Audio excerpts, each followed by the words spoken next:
ഇനി പോലീസിനെ കുറിച്ചുള്ള ഒരു പരാതിയാണ്. കോട്ടയം ഗാന്ധിനഗർ പോലീസിനെതിരെ പരാതിയുമായി യുവാവ് രംഗത്തെത്തിയിരിക്കുന്നു. അച്ഛന്റെ ചികിത്സയ്ക്കായി കോട്ടയം മെഡിക്കൽ കോളേജിൽ എത്തിയപ്പോൾ പോലീസ് ഉപദ്രവിച്ചെന്നാണ് എരുമേലി സ്വദേശി PC അരവിന്ദന്റെ പരാതി. മുഖ്യമന്ത്രിക്കടക്കം പരാതി നൽകാനാണ് തീരുമാനം.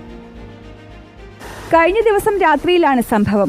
അച്ഛനെ 16-ാം വാർഡിൽ അഡ്മിറ്റ് ചെയ്ത ശേഷം മെഡിക്കൽ കോളേജിനുള്ളിലെ കാരുണ്യ ഫാർമസിക്ക് സമീപം ബെഞ്ചിൽ കിടന്നുറങ്ങുകയായിരുന്നു അരവിന്ദ്.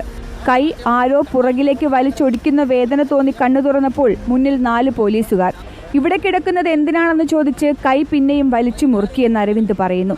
തന്റെ അച്ഛൻ വാർഡിൽ അഡ്മിറ്റാണെന്നും രാവിലത്തെ ഓട്ടപ്പാച്ചിലിന്റെ ക്ഷീണത്തിൽ ഉറങ്ങിപ്പോയതാണെന്നും പറഞ്ഞിട്ടും പോലീസ് പിടിവിട്ടില്ല. ജോലി എന്താണെന്ന് ചോദിച്ചപ്പോൾ വീഡിയോഗ്രാഫർ ആണെന്ന് പറഞ്ഞതോടെ പോലീസ് പിടിവിട്ടു എന്ന് അരവിന്ദ് പറയുന്നു. അപ്പോൾ നോക്കുമ്പോൾ 3 പോലീസുകാരും ഒരു SI നിൽപ്പുണ്ട്. എന്താ സാറേന്ന് ചോദിച്ചു. എന്നോട് എഴുന്നേക്കണമെന്ന് പറഞ്ഞു. എന്നാ സാറേന്ന് ചോദിച്ചു. പറഞ്ഞു നീ എന്നെ എവിടെ ചോദിച്ചു. ഞാൻ പറഞ്ഞു പിന്നെ അച്ഛൻ്റെ ചികിത്സയായിട്ട് വന്നതെന്ന് പറഞ്ഞു. ഉടനെ പറഞ്ഞു എന്നെ എത്രാം വാർഡാണ് ചോദിച്ചു. ഞാൻ പറഞ്ഞു 14-ാം വാർഡ് സാറേ എന്ന് പറഞ്ഞപ്പം എന്നോട് ചോദിച്ചു എന്നാ നിൻ്റെ ജോലിയും ചോദിച്ചു. ഞാൻ ഇങ്ങനെ എൻ്റെ ജോലിയും ഫോട്ടോഗ്രാഫറെ വീഡിയോഗ്രാഫറാണെന്ന് പറഞ്ഞു. കാരണം പുള്ളി അന്നേരം ഈ കൈ പിടിച്ച് പുറകോട്ട് മടക്കി പിടിച്ചുകൊണ്ടാണ് പുള്ളി എന്നോട് സംസാരിക്കുന്നത്.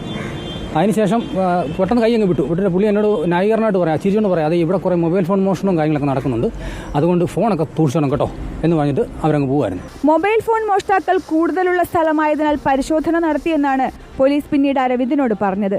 എന്തായാലും പോലീസ് നടപടിക്കെതിരെ നിയമ നടപടിക്കൊരുങ്ങുകയാണ് അരവിന്ദ്. റിപ്പോർട്ടർ, കോട്ടയം.